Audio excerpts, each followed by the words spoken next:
Oi, gente. Hoje nós vamos falar sobre ministração do profético. Em uma das cartas a Timóteo, Paulo ensina para que nós cumprimos a nossa missão. Precisamos ter uma mentalidade de um soldado. Em 2 Timóteo 2:3, participa dos meus sofrimentos como um bom soldado de Jesus. Podemos notar nesse versículo que não podemos nos alistar a servir a Deus, nosso Pai, se nós não estivermos preparados, pois foi isso que Paulo chamou de bom soldado. Sendo assim, vamos ver passos práticos para podermos nos preparar para a grande comissão.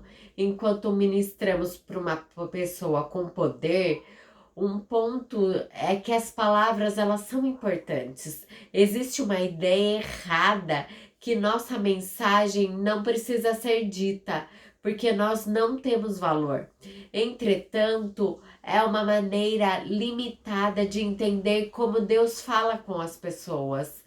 Talvez o que precisamos dizer não tenha sentido aos nossos olhos, mas pode ser uma resposta que alguém está precisando, visto que nós não sabemos o contexto em que ela está vivendo. Portanto, até mesmo uma única palavra, se formos direcionados pelo Espírito Santo, é capaz de transformar vidas. Diante disto, basta sermos obedientes em transmitir o que ele colocou em nossas mãos. O segundo passo é caminhe com fé. Não acontecerão milagres sobrenaturais se nós não andarmos com risco. É justamente a ausência da segurança natural que abre a porta para os sinais e maravilhas que podem acontecer, e eles aparecerão.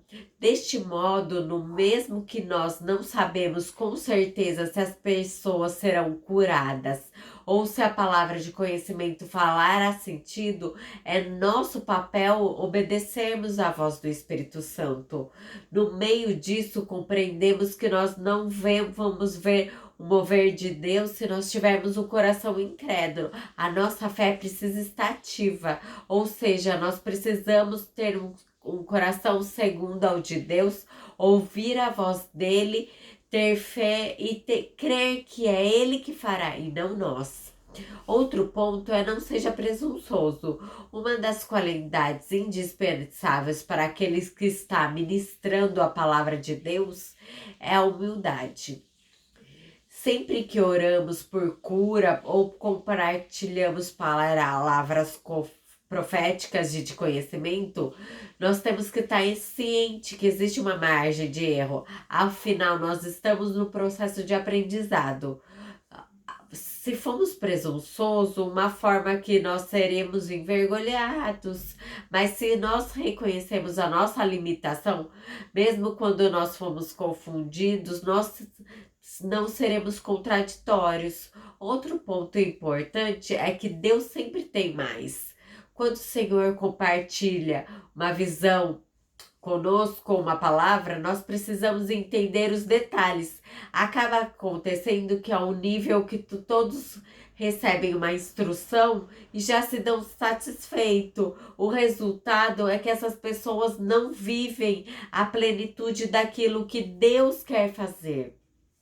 Isto não quer dizer que todas as direções do Espírito Santo serão extensas, uma vez que, como já vivemos numa simples palavras, ela pode causar grandes efeitos.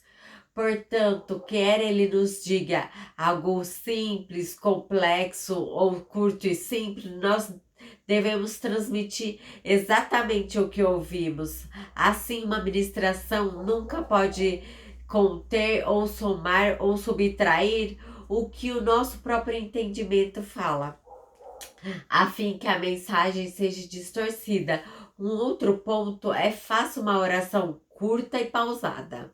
Uma boa situação para praticarmos oração objetiva é durante o evangelismo na rua, quando alguém está passando naquele momento e aceita receber uma ministração, certamente ele não pode ficar muito tempo parado.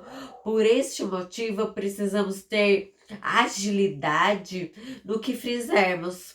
Ao mesmo tempo, nós devemos cuidar para que esta oração não prejudique o mover de Deus. Outra característica é percebida quando nós usamos um tom bem natural da nossa voz. Se nós gritarmos e priorizarmos um volume suficientemente audível, nós não iremos agradar. Quando nós encontramos esse equilíbrio, conseguimos notar mais facilmente quando as pessoas estão sendo impactadas com a palavra específicas. Por isso, sua expressão corporal permitimos a gente aprofundar em áreas mais específicas. Outro ponto é hora de orar de olhos abertos. A Bíblia não ensina que a oração é feita com o olho fechado. Esse costume ficou conhecido para ajudar as crianças não se distrair durante o culto. Por isso também que é dito para eles ajuntem as mãos. Então para eles não perderem o foco e o objetivo que está na frente. Porém, como os adultos, nós precisamos estar atentos naquilo que acontece ao nosso redor enquanto nós ministramos. Dessa maneira, nós prevenimos de não ser surpreendidos, para nós termos um suporte. Então, com os olhos abertos, nós vamos entendendo o que vai acontecer. Lógico que quando nós estamos na igreja, no momento de adoração, no meio de um culto, logicamente, nós vamos fechar os olhos para adorar o nosso Pai. Não é nessa oração que nós estamos falando, é numa oração de ministração na rua, ou a uma pessoa que esteja precisando. Por isso, nós precisamos ficar atentos e com os olhos abertos. Deixar aberto o nosso coração para nós recebermos da parte de Deus um direcionamento para aquela pessoa, para nós podermos servir aquela pessoa com o que Deus está dizendo naquele momento. Sempre temos palavra para dar para a pessoa. E hoje em dia as pessoas estão tão carentes de uma palavra de amor, lembrando que nós devemos amar o próximo como nós mesmos. Quando nós passamos e damos uma atenção e amor àquela pessoa, ela vai ver a diferença na nossa atitude. Amai a Deus sobre todas as coisas e com o seu próximo como a ti mesmo. Reflita nesses passos práticos que eu passei hoje. Amanhã nós faremos mais. Dê um like, se inscreva no canal. Até!